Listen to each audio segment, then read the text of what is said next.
You do it. Sorry about that. What's the last? O'Brien. O'Brien. Panuzio, O'Brien. I understand. I actually don't live in Bridgeport, but I was here as an observer that night in McLeavy Hall on election night, and only speaking for myself. I was here as part of the Foley campaign, but again, I'm only speaking for myself and what I observed that night. I arrived at around 2:30 in the evening. Where was this? At McLeavy Hall. I was just observing. Counting the vote? I wasn't counting. No, I just was waiting for the results to be tallied and to report back. I was there and watching the bags come in between 2:30 and 7:30, and in the middle of the night, I think around 3:30, I'd asked if all the precincts had reported in yet, and I was told that everything had reported in except for Winthrop School. And waited a few minutes, and there's not much to do at 4 o'clock in the morning. So I thought, well, why don't I go find Winthrop School and see what's going on? I was about to leave the hall when the police cruiser and the moderator came in with Winthrop School's votes. I know it was reported in the media later on that JFK School's ballots were supposedly missing.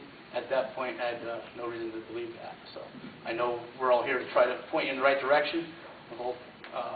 I never followed any bags, and I don't know who does follow the chain of command. But from my point of view, I didn't see any that was a problem. Later on, I did not from what I was told. Staff at that time, again, said only Winthrop School was missing. They came in around 3 o'clock and came in. If I could just offer a suggestion, seeing how many people were counting and retallying the ballots that day, that morning, and then again, as Delmonico said later on, he was there later on than Wednesday. I joined in the late end of that, where they were retallying again. Again, they got the wrong result. I know the staff was all very tired, and none of them had a break from Tuesday morning into Wednesday evening, and then again they retallied again on Thursday. Perhaps there was, from what I could observe, 6 to 8 people retallying all the votes. I don't know if you can. I understand hiring more staff is always a budgetary issue, but making things accurate is more important. Perhaps they could have extra teams of people to do that. I'm not sure if that's something they can do or not. So let me just make sure I have everything I want to say. I was born here in Bridgeport, and I just want to speak that obviously we want everything to be tallied the correct way, and hope everybody has faith in that. Of course, in JFK School, that they may have seen that and wondered if everything was going to be tallied correctly, and from what I can tell, I hope not, but from what I can tell, they won't. So, thank you. Thanks.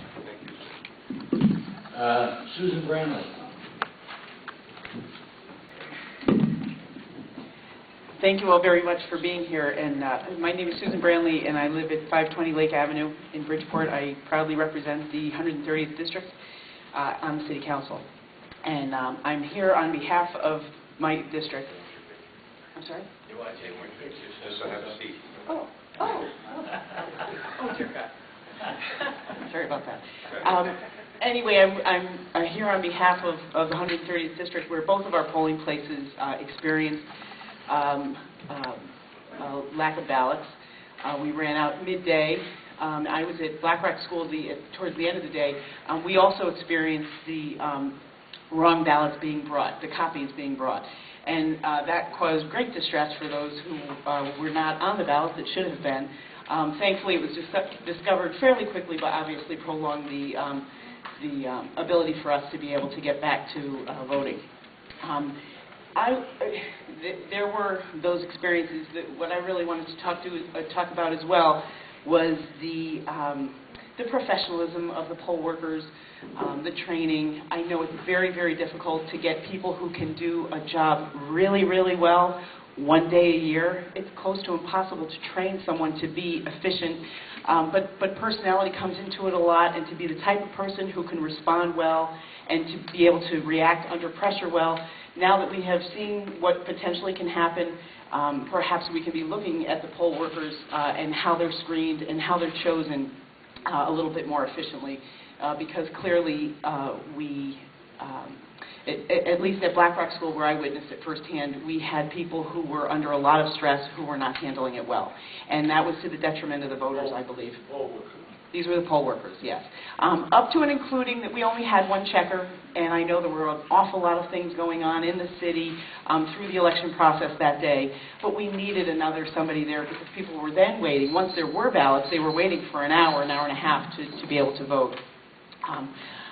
In regards to this panel, I want to thank you all so much for being here, and Mayor Panuzio, I would also like to echo the sentiment that was brought forward before, that I was very pleased to know that you were going to be on it and did not find any conflict in that your integrity and your reputation precedes you. So we thank you guys all for being here. Thank you.